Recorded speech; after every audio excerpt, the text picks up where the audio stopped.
नमस्कार। क्लास 11। देखिए, हम अपना फाइनल अकाउंट समझ रहे थे। फाइनल अकाउंट के अंदर कल हमने कुछ एक्सपेंसेस के बारे में समझा था, जहां हमारे पास कैपिटल नेचर, रेवेन्यू नेचर और डेफर्ड रेवेन्यू नेचर एक्सपेंसेस के बारे में हमने देखा था।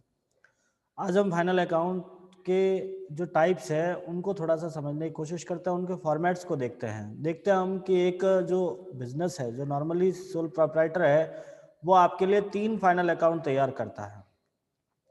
पहला आता है ट्रेडिंग अकाउंट, दूसरा है प्रॉफिट एंड लॉस अकाउंट और तीसरा बैलेंस शीट। लेकिन यदि कोई निर्माण कंपनी है, निर्माणी कंपनी या निर्माणी व्यवसाय के लिए एक अलग से अकाउंट बनाते हैं, निर्माण खाता, मैन्युफैक्चर अकाउंट। निर्माणी कंपनी का मतलब हम ये समझते हैं कि कोई ऐसी कंपनी, ऐसा बिजनेस जो किसी चीज को तैयार करता है, जो प्रोडक्शन तैयार करने का काम करता है, किसी रॉ मटेरियल को वो फिनिश गुड्स में बदलने का काम करता है, उसी को हम एक निर्माणी कंपनी कहते हैं। और एक निर्माणी कंपनी होती है जो मतलब प्रोडक्शन करने का काम करती है, वो एक अलग से अकाउंट तैयार करेगी जिसको हम मैन्युफैक्चर अकाउंट कहते हैं। तो सबसे पहले हम एक मैन्युफैक्चर अकाउंट समझ लेते हैं, उसके बाद जो हमारे मेजर 3 फाइनल अकाउंट है उनको थोड़ा सा हम डिस्कस करेंगे। आज की इस क्लास के अंदर हम इन चारों ही अकाउंट्स का फॉर्मेट समझते हैं, इन अकाउंट्स के अंदर कौन कौन सी ट्रांजेक्शन्स लिखते हैं, कौन कौन से अकाउंट कौन से फाइनल अकाउंट में ट्रांसफर होता है, उन सारी चीज़ों के बारे में थोड़ा समझने की कोशिश करेंगे। तो बड़े ही ध्यान से समझिएगा। सबसे पहले हमारे पास में आता है निर्माण खाता। देखिए, आपकी स्क्रीन पे आपको मैन्युफैक्चर अकाउंट का एक फॉर्मेट नजर आ रहा है और इसी फॉर्मेट को थोड़ा सा मैं समझाने की कोशिश करूंगा। सबसे पहले आपको लिखना है to opening stock of work in process. देखिए, हमारे पास मटेरियल 3 प्रकार का होता है। मटेरियल का मतलब सामग्री। जब आप किसी वस्तु को बनाते हो तो बनाने के लिए आपके पास में वस्तुएं होनी है, मटेरियल होता है। तो जनरली हमारा जो स्टॉक होता है, मटेरियल होता है, माल होता है, वो 3 प्रकार का होता है: raw material, work in process and finish goods. सबसे पहले बात करते हैं रॉ मटेरियल की। रॉ मटेरियल को हिंदी में बोलते हैं कच्चा माल। कच्चा माल मतलब बिल्कुल ही जिसका यूज करने लायक नहीं है, उसी से हम कुछ नया माल तैयार कर रहे हैं, उसे बोलते हैं रॉ मटेरियल। एक आता है work in progress. Work in progress का मतलब होता है कि जो आपका अभी तक प्रॉपरली तैयार नहीं हुआ है, काम पूरा नहीं बना है। जैसे मान लीजिए, आप के लिए एक छोटा सा एग्जांपल दें कि आप रोटी बना रहे हो, तो रोटी बनाने के लिए जो गेहूं है वो तो होगा आपका रॉ मटेरियल। उसके बाद आपने उससे आटा तैयार कर लिया तो वो आपका वर्क इन प्रोसेस होता है, और लास्ट फिनिश गुड्स होती है आपकी रोटी।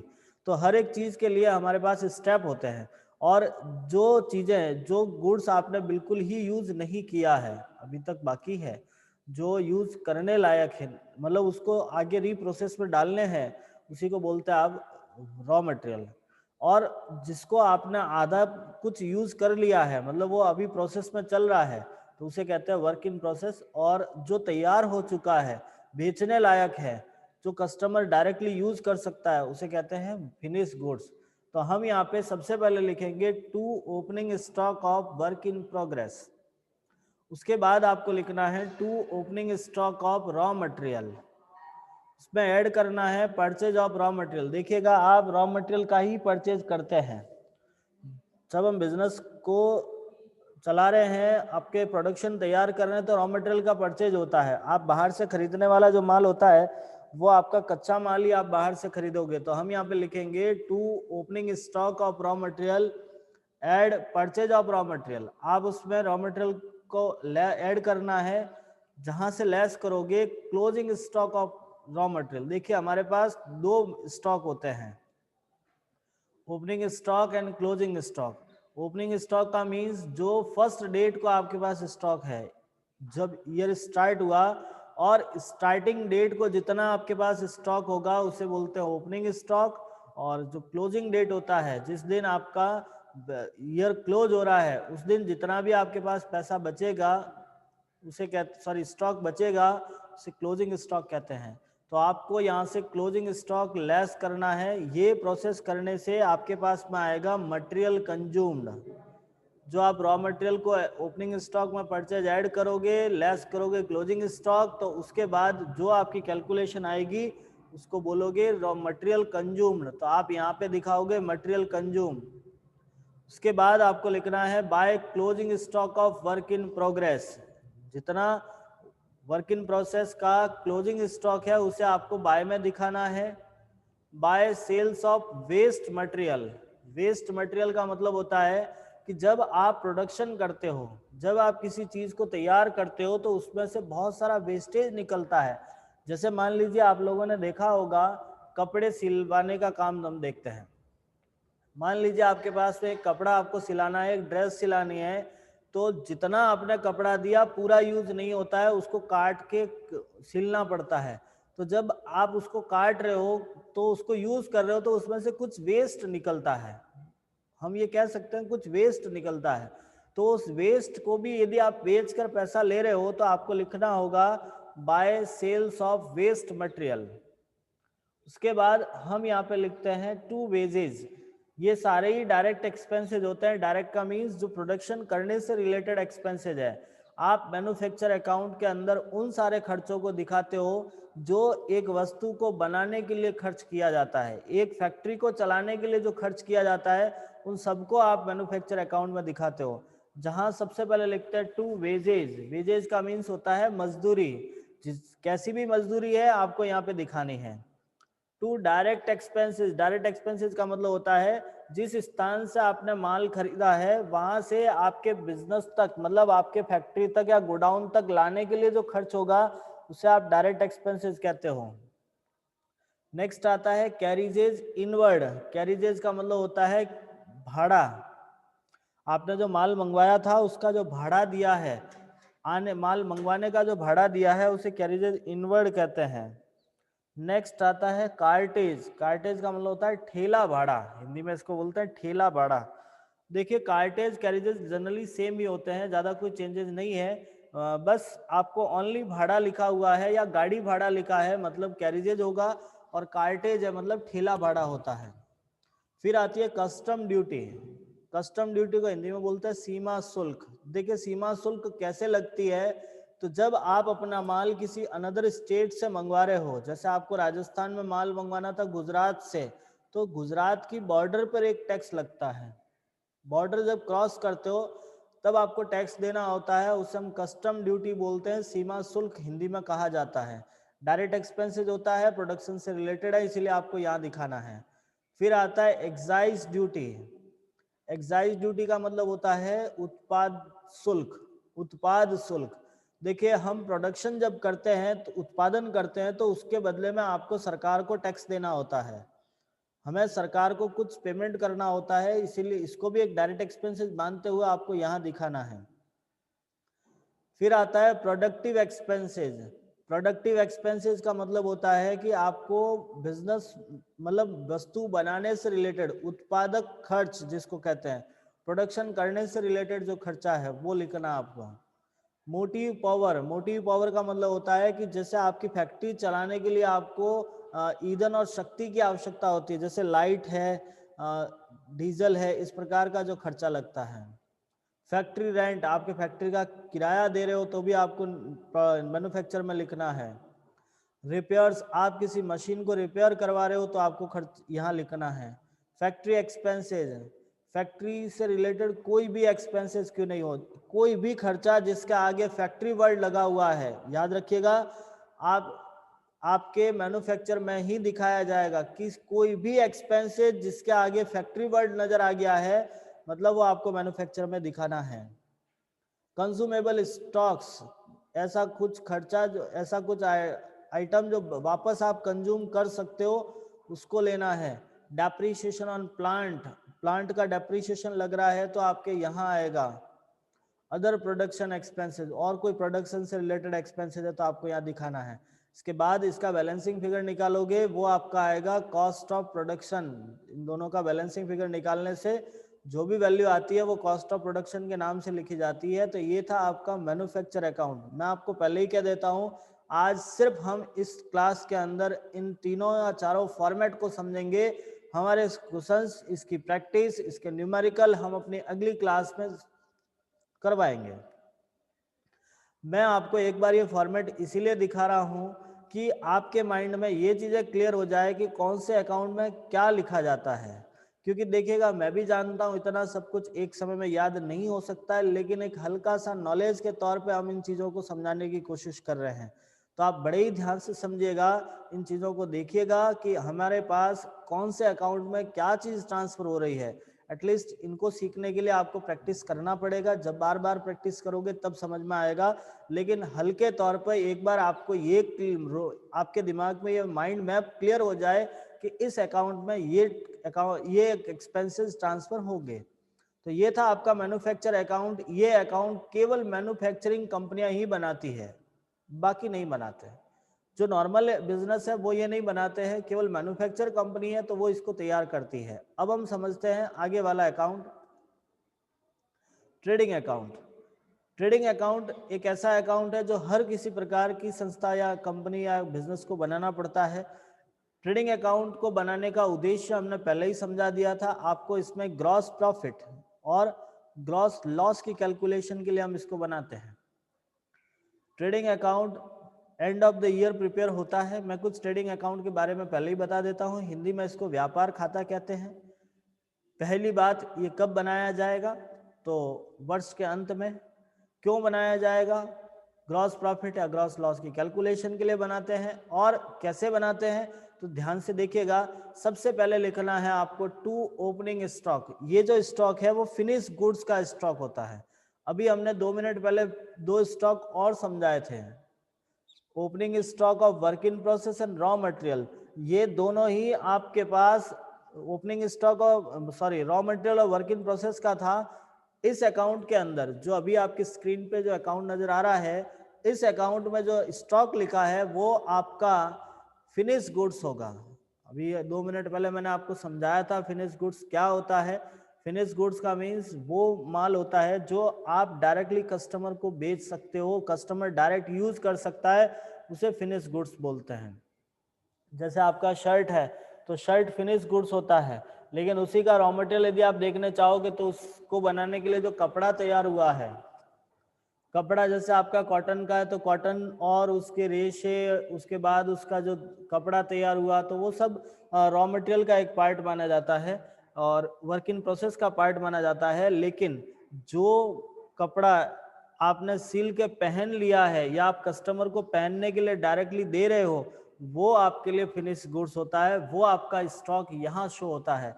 तो जो स्टॉक आप डायरेक्टली या जो गुड्स आप डायरेक्टली कस्टमर को बेच रहे हो वो आपका फिनिश गुड्स होता है, उसका स्टॉक आपको ट्रेडिंग अकाउंट में शो करना है।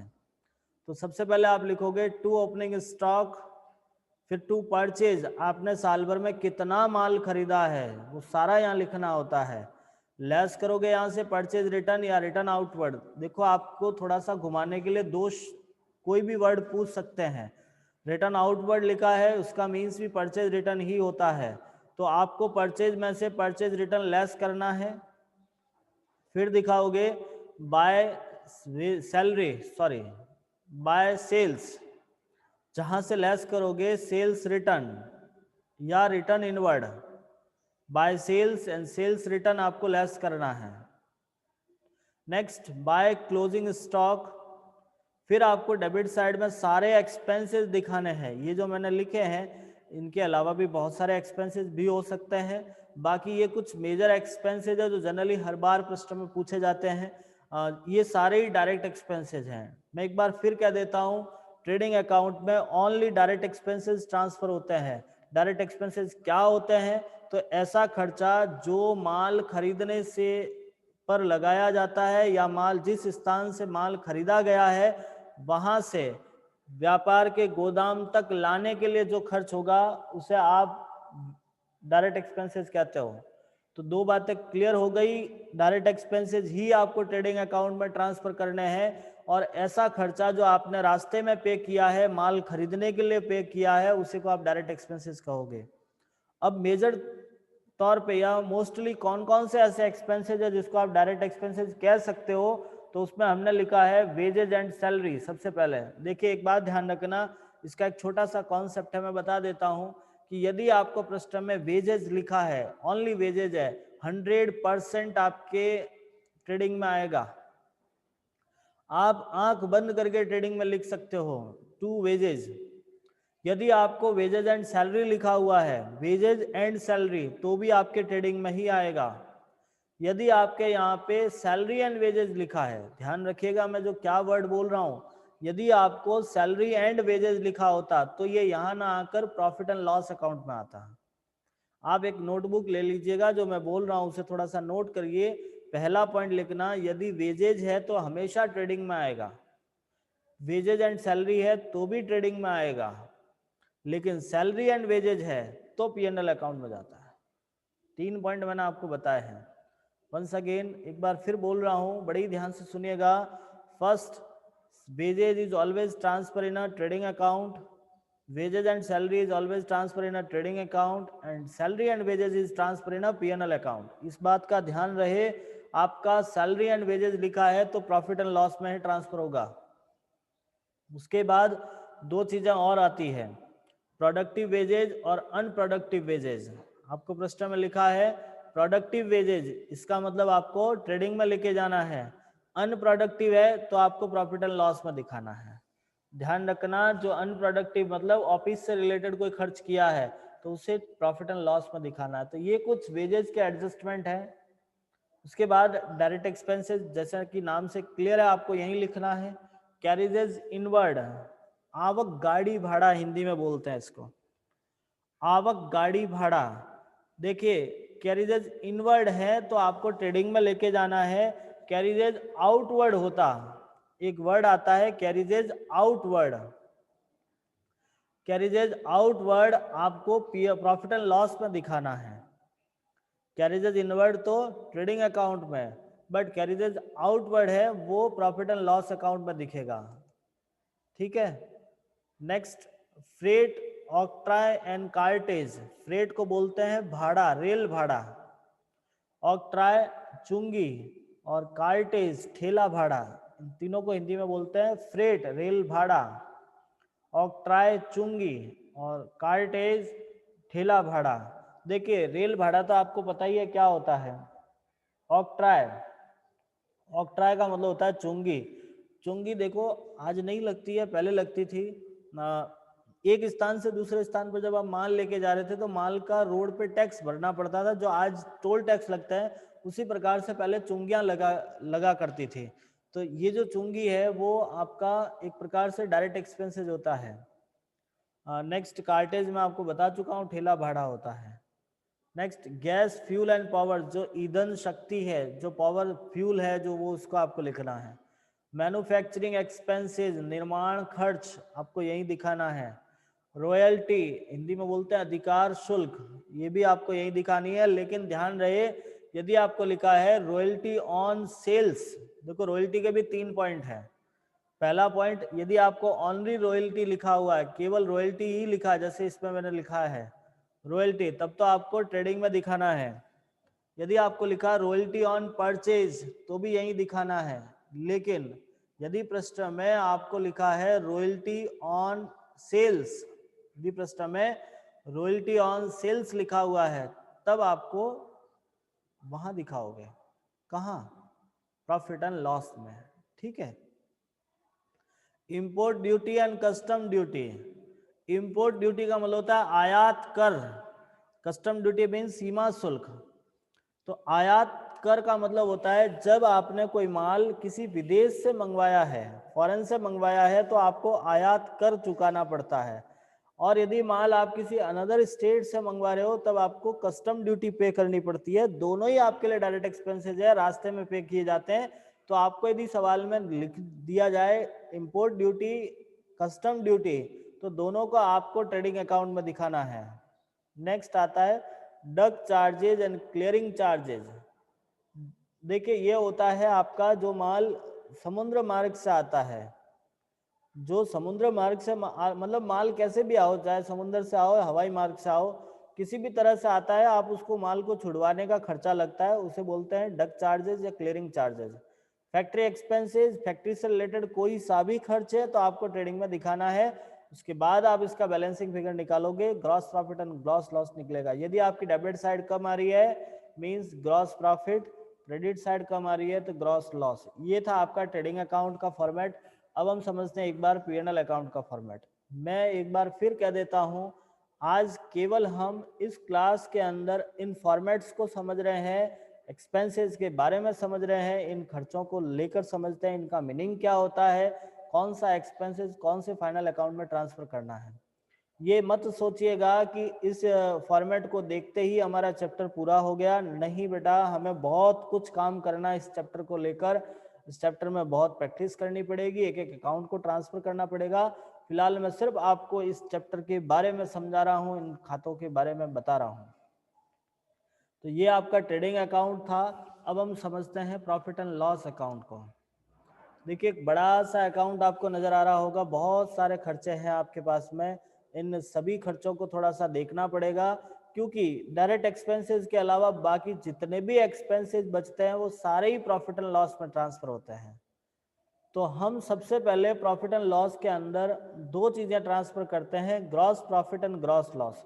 जो ग्रॉस प्रॉफिट आपने यहाँ कैलकुलेशन किया था, ये लिखा आपने to gross profit and by gross loss, इसको आप अपने प्रॉफिट एंड लॉस में ट्रांसफर करते हैं। आपका ग्रॉस प्रॉफिट डेबिट साइड में ट्रांसफर होता है, ग्रॉस लॉस क्रेडिट साइड में ट्रांसफर होता है। ये प्रॉफिट एंड लॉस आप हमेशा ट्रेडिंग अकाउंट से लाते हो, आपके पीएनएल अकाउंट में दिखता है। नेक्स्ट, अब आपको इसके अंदर एक्सपेंसेस लिखने हैं, तो हमने इसमें एक्सपेंसेस को 3 भागों में बांटा है, जो इनडायरेक्ट एक्सपेंसेस होते हैं। देखिएगा, याद रखिएगा कि आपका प्रॉफिट एंड लॉस अकाउंट से रिलेटेड भी हमने 3 पॉइंट क्लियर किए हैं। पहला पॉइंट, ये भी end of the year prepare होता है, ये प्रिपेयर होता है for net profit and net loss. आप इसको बनाने का आपका रीजन होता है net profit and net loss calculation करना। एंड तीसरा होता है कि इसको किस तरह से बनाएंगे, तो इसके अंदर जनरली हम इनडायरेक्ट एक्सपेंसेस और इनकम्स को लिखते हैं। अब इनडायरेक्ट एक्सपेंसेस क्या होता है, तो वो सारे खर्च जो माल को बेचने के लिए किए जाते हैं, जो बिजनेस ऑपरेट करने के लिए किए जाते हैं, या डायरेक्ट एक्सपेंसेस को छोड़ देते तो उसके अलावा बाकी सारे खर्चे हमारे लिए इनडायरेक्ट होते हैं।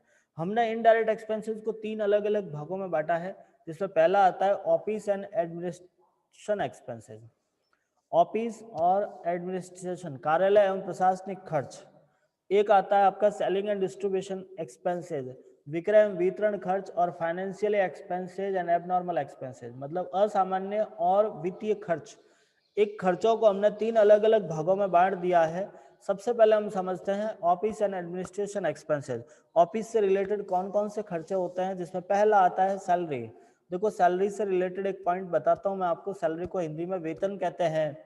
और फर्स्ट पॉइंट, यदि आपको पृष्ठ में ओनली सैलरी लिखा हुआ है, खाली सैलरी है, तब तो आपको उसको लिखना है पीएनएल अकाउंट में। सैलरी एंड वेजेज है तो भी पीएनएल अकाउंट में, लेकिन वेजेज एंड सैलरी है तो ट्रेडिंग में जाएगा। इस बात को हमने अभी 2 मिनट पहले भी क्लियर किया था, एक बार फिर से आपको समझा देते हैं। फिर आता है रेंट, रेट एंड टैक्सेस, किराया, कर एवं दर। जो रेंट आपका है, किराया है, उसको आपको यहाँ लिखाना है। प्रिंटिंग एंड स्टेशनरी, आपका प्रिंटिंग मतलब इसको हिंदी में बोलते हैं लेखन एवं छपाई का वह। जनरली हिंदी वर्ड आपको थोड़ा सा क्रिटिकल लग सकता है, लेकिन फिर भी आप लोग देख लीजिएगा, आपके लिए जो खर्चा आता है, प्रिंटिंग का एक्सपेंसेज आता है, उसको यहाँ दिखाना है। पोस्टेज एंड टेलीग्राम आपको यहाँ दिखाना है। लाइटिंग का खर्च है तो यहाँ दिखाओगे। Insurance premium, telephone charges, legal expenses. Legal का मतलब होता है जो वैधानिक खर्च होते हैं, जो छोटे मोटे आपके कानूनन खर्चे किए जाते हैं, उन्हें कहते हैं हम लीगल एक्सपेंसेस। नेक्स्ट आता है आपका ऑडिट फी। देखो, ऑडिट क्या होता है वो थोड़ा समझ लेते हैं। ऑडिट को हिंदी में बोलते हैं अंकेक्षण। देखिए, आप लोगों ने सीए के बारे में सुना होगा, सीए चार्टर्ड अकाउंटेंट। एक बंदा कॉमर्स जो लेता है ना, तो कॉमर्स का मेन जो प्रोफेशन होता है वो सीए ही होता है। एटलीस्ट सीए का काम ये रहता है कि हमने ये जो अकाउंट्स बनाए हैं, देखो अकाउंट्स एक ऐसी चीज है जो हर किसी इंस्टीट्यूट के लिए जरूरी है, चाहे वो कोई भी क्यों नहीं हो। कोई भी, चाहे कंपनी है, फैक्ट्री है, या आपका इंस्टीट्यूट है, बिजनेस है, हॉस्पिटल है, कोई भी ऐसी संस्था नहीं है जिसके अंदर अकाउंट्स नहीं होता है। तो जो बंदा अकाउंट्स करने का काम करता है, जिसको ये अकाउंट बनाता है, उसको तो बोलते हैं अकाउंटेंट। और इन अकाउंट्स को वेरीफाई करने का काम करेगा। अब इसलिए जो आपने अकाउंट बनाए हैं, क्या वो सही है गलत है, इसका वेरिफिकेशन कौन करेगा? तो जो वेरिफिकेशन करने का काम करता है उसे कहते हैं हमारा सीए, चार्टर्ड अकाउंटेंट। अकाउंट नहीं बनाता है, वो अकाउंट्स को वेरीफाई करता है, वो इन अकाउंट्स को चेक करता है कि, और वो ये डिक्लेरेशन देता है कि आपके अकाउंट सही हैं गलत हैं। आपका जो सीए है वो आपके अकाउंट्स की सही मतलब सत्यता और सही होने की प्रमाणता प्रकट करता है, और यही काम करने के बदले में वो फीस लेता है। भाई उसकी इनकम होती है, वो उसके लिए फी लेता है, और उस फीस को हम बोलते हैं ऑडिट फी। ये जो काम होता है अकाउंट्स चेक करने का काम होता है, उसी को बोलते हैं ऑडिट। और इस ऑडिट को करने के बदले में जो पैसा दिया जाता है उसे बोलते हैं ऑडिट फीस। और ये ऑडिट फीस आपके लिए एक प्रकार से ऑफिस एक्सपेंसेस होता है, इसलिए आपने इसको प्रॉफिट एंड लॉस में दिखाया है। नेक्स्ट आता है एस्टिब्लिशमेंट एक्सपेंसेस। यदि आपको कोई पॉइंट समझ नहीं आ रहा है तो आप मैसेज कर लीजिएगा, मैं उसको देख के आपको फिर समझा दूंगा। नेक्स्ट आता है एस्टिब्लिशमेंट एक्सपेंसेस, स्थापना व्यय। आपने किसी प्रकार की कोई स्थापना करी है, कोई संपत्ति की स्थापना करी है या किसी भी चीज की, सॉरी वापिस चाहूंगा। हाँ, स्थापना व्यय, जितना भी स्थापना करने का जो खर्चा लगता है उसे बोलते हैं एस्टिब्लिशमेंट एक्सपेंसेस। फिर आता है ट्रेड एक्सपेंसेस, व्यापारिक खर्च, जो व्यापार से संबंधित खर्च है। अब देखिए इस पॉइंट को लेकर कभी कंफ्यूज ना हो कि ट्रेड एक्सपेंसेस ट्रेडिंग में जाएगा, ऐसा नहीं होता बेटा। ट्रेड एक्सपेंसेस है वो ट्रेड एक्सपेंसेस भी आपको ट्रेड पीएनएल अकाउंट में ही दिखाना है। ट्रेड एक्सपेंसेस कभी ट्रेडिंग में नहीं जाता है। जनरल एक्सपेंसेस सामान्य खर्च। नेक्स्ट आता है सेलिंग एंड डिस्ट्रीब्यूशन एक्सपेंसेस, माल बेचने और वितरण से संबंधित, माल को बेचने से रिलेटेड कौन कौन से खर्चे होते हैं। कैरेजेज आउटवर्ड, अभी मैंने बताया था, जावक गाड़ी भाड़ा हिंदी में कहते हैं। एडवर्टाइजमेंट एक्सपेंसेस, विज्ञापन, माल को बेचने के लिए आपने यदि विज्ञापन किया है, कमीशन दे रहे हो, आप माल बेचने के लिए लोगों को कमीशन दिया जाता है, आपने किसी एजेंट को तैयार कर लिया है तो उसको आप कमीशन दे रहे हो, तो उसको भी हम यहाँ पे प्रॉफिट एंड लॉस में दिखाएंगे। ब्रोकरेज, देखिए दो शब्द आते हैं, एक तो आता है कमीशन, एक आता है ब्रोकरेज। जो अपना एजेंट होता है, एजेंट कौन होता है, तो आपको रिप्रेजेंट करने वाला पर्सन आपका एजेंट होगा। कुछ ऐसा काम है जो आप खुद अपने हाथ से ना करके किसी और व्यक्ति से करवा रहे हो, तो वो हमारे लिए एजेंट होता है, और एजेंट को जो पैसा दिया जाता है उसे कमीशन कहते हैं। ठीक इसी प्रकार से एक आता है दलाल। दलाल शब्द सुना होगा, जिसको हिंदी इंग्लिश में ब्रोकर बोलते हैं। दलाल का मतलब होता है कि वो एक ऐसा व्यक्ति होगा जो खरीदने वाले और बेचने वाले के बीच की कड़ी मानी जाती है।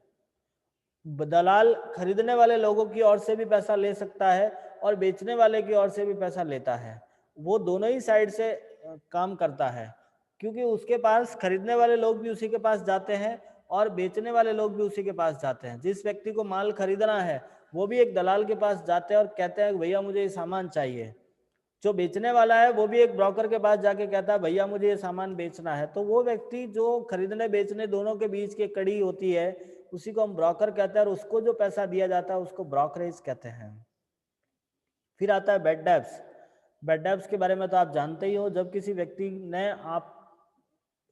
व्यक्ति को आपने उधार माल दिया है, उधार जो माल दिया था उसके बदले में उसने पैसा देने के लिए मना कर दिया कि नहीं है भाई मेरे पास अभी पैसा है, तो आप उसे क्या बोलोगे, बैड डेब्ट्स। नेक्स्ट आता है एक्सपोर्ट ड्यूटी। आप यदि किसी फॉरेन में अपना माल बेच रहे हो, इंपोर्ट करते हैं, जब आयात करते हैं तब तो हमारी इंपोर्ट ड्यूटी लगती है, लेकिन जब आप उसको फॉरेन में माल बेच रहे हो तो उसमें एक्सपोर्ट ड्यूटी लगती है। पैकिंग चार्जेस, जो भी वस्तु है उसको पैक करवाने का खर्चा लगता है। नेक्स्ट डिलीवरी वैन एक्सपेंसेस, यदि आप माल को डिलीवरी दे रहे हो, लोगों के घर तक पहुंचा रहे हो या किसी दूसरे बिजनेस तक पहुंचा रहे हो, तो उसका जो खर्चा आ रहा है।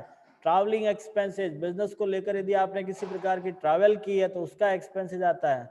नेक्स्ट आपका आता है फाइनेंशियल एक्सपेंसेस। अब हम फाइनेंस में क्या क्या आएगा, डिस्काउंट अलाउड। फाइनेंस का मतलब पैसा आना पैसा जाना से रिलेटेड कोई खर्चा है, आपका कोई कैश आ रही है कैश जा रही है उनसे रिलेटेड कोई एक्सपेंसेस है तो वो आपके फाइनेंशियल एक्सपेंसेस के अंदर आएंगे। Discount allowed, repairs, depreciation, interest, bank charges, entertainment expenses, convenience expenses, donation and charity, loss on sales of assets, net loss by fire। देखिए हमारे पास में यहाँ फाइनेंस के साथ एबनॉर्मल एक्सपेंसेस भी हैं। फाइनेंस का मतलब तो जो पैसा आना पैसे जाने से रिलेटेड होता है, जैसे आपका डिस्काउंट हो गया, तो डिस्काउंट एक फाइनेंशियली एक्सपेंसेस है, इंटरेस्ट एक फाइनेंशियली एक्सपेंसेस है, bank charges is a financially expenses. But abnormal expenses भी होते हैं साथ में। एबनॉर्मल का मतलब होता है असामान्य हानियां, असामान्य जो हमने नहीं सोची थी वो भी हो सकती है। जैसे आपका मशीन चल रहा था, चलते चलते खराब हो गया, आपको रिपेयर करवाना पड़ा। आपका जो डोनेशन, मतलब आप बैठे थे, कोई चैरिटी वाला या कोई चैरिटेबल फंड वाला आ गया, आपने उसको 500 रुपये लिखवा दिए, तो वो आपके लिए एक एब नॉर्मल एक्सपेंसेस होता है। आपका डेप्रीशिएशन लग गया मशीन पर, आपके लिए आग लग गई है, कोई मशीन बेची थी उसमें लॉस हो गया है, तो ये सारे एब नॉर्मल एक्सपेंसेस होते हैं जो आपको प्रॉफिट एंड लॉस में दिखाने होंगे। नेक्स्ट आता है हमारे पास में इनकम कौन कौन सी होती है। तो डिस्काउंट रिसीव किया तो वो आपके लिए एक प्रकार से इनकम है। कहीं आप कमीशन रिसीव कर रहे हो, इंटरेस्ट आ रहा है, डिविडेंड आ रहा है, उसके बाद बेड डेब्ट्स रिकवर्ड हो रहा है, कोई मशीन या असेट्स बेचने से प्रॉफिट हुआ है, या इनकम कहीं अदर सोर्सेज से हो रही है, तो किसी प्रकार की जो इनकम हो रही है, कहीं पैसा आ रहा है, उसे हम बोलते हैं प्रॉफिट एंड लॉस की इनकम साइड के अंदर ट्रांसफर करोगे। एटलीस्ट फाइनली आप इसका बैलेंसिंग फिगर निकालोगे और वो आपके लिए होगा नेट प्रॉफिट नेट लॉस। यदि आपका डेबिट साइड कम आ रही है तो नेट प्रॉफिट है, क्रेडिट साइड कम आ रही है तो नेट लॉस है। आप बैलेंसिंग फिगर निकाल के इसको लिखोगे net profit and net loss. ठीक, नेक्स्ट आगे बढ़ते हैं। नेक्स्ट आता है हमारा बैलेंस शीट। देखिए बैलेंस शीट एक ऐसी पोजीशन होती है, ऐसा अकाउंट होता है जो हमारे बिजनेस का एक फाइनेंशियली कंडीशंस आपके सामने रखती है। हम बैलेंस शीट दो प्रकार से बनाते हैं। एक तो होता है आपका लिक्विडिटी फॉर्मेट, और एक होता है एक तो होती है तरलता क्रम और एक होता है स्थायित्व क्रम। ठीक है, पहले हम बैलेंस शीट के बारे में थोड़ा सा जान लेते हैं कि तलपट में व्यक्तिगत और वास्तविक खातों के शेषों को संपत्ति एवं दायित्व पक्ष में दाहिने और बाइने की पक्ष में मतलब लिखते हैं। देखिए आपके पास तीन प्रकार के अकाउंट हैं, नॉमिनल, पर्सनल एंड रियल। जितने भी पर्सनल एंड रियल अकाउंट होते हैं वो सारे बैलेंस शीट में दिखाए जाते हैं। अब बैलेंस शीट का जो दो पॉइंट आता है, एक तो होता है आपका तरलता क्रम और दूसरा है आपका स्थायित्व क्रम। तरलता क्रम के अंदर आप जिन असेट्स और लायबिलिटीज का पैसा सबसे पहले आ सकता है, जा सकता है, उनको पहले लिखते हैं, और जिनका पैसा बाद में आता है या बाद में आप पे करते हैं उन्हें बाद में लिखना है। सबसे पहले जैसे हम लायबिलिटी साइड को समझते हैं तो सबसे ज़्यादा क्विक होती है बैंक ओवरड्राफ्ट, मतलब बहुत ही जल्द आपको पेमेंट करना है। बैंक ओवरड्राफ्ट का मतलब होता है कि आपके बैंक अकाउंट में जितना पैसा पड़ा है, हमने यदि उससे ज़्यादा पैसा निकाल दिया है तो उसे बैंक ओवरड्राफ्ट कहते हैं। और ये पैसा बैंक आपसे, जब भी आप बैंक में पैसा जमा कराओगे तुरंत आपसे ले लेगी, तो ये हमारे लिए सबसे ज़्यादा क्विक होता है। फिर आता है बिल्स पेबल। यदि आपने बिल लिखा है तो वो एक फिक्स टाइम पीरियड के लिए होता है, उस फिक्स टाइम पीरियड के बाद आपको बिल का पेमेंट करना होता है। आउटस्टैंडिंग एक्सपेंसेज, यदि कोई खर्चा इस साल का बच गया है जिसका पेमेंट नहीं किया है तो उसको पेमेंट करना होगा। फिर आता है सन्ड्री क्रेडिटर्स, जो पैसा आपने माल उधार खरीदा है लोगों से उसका पैसा देना होगा।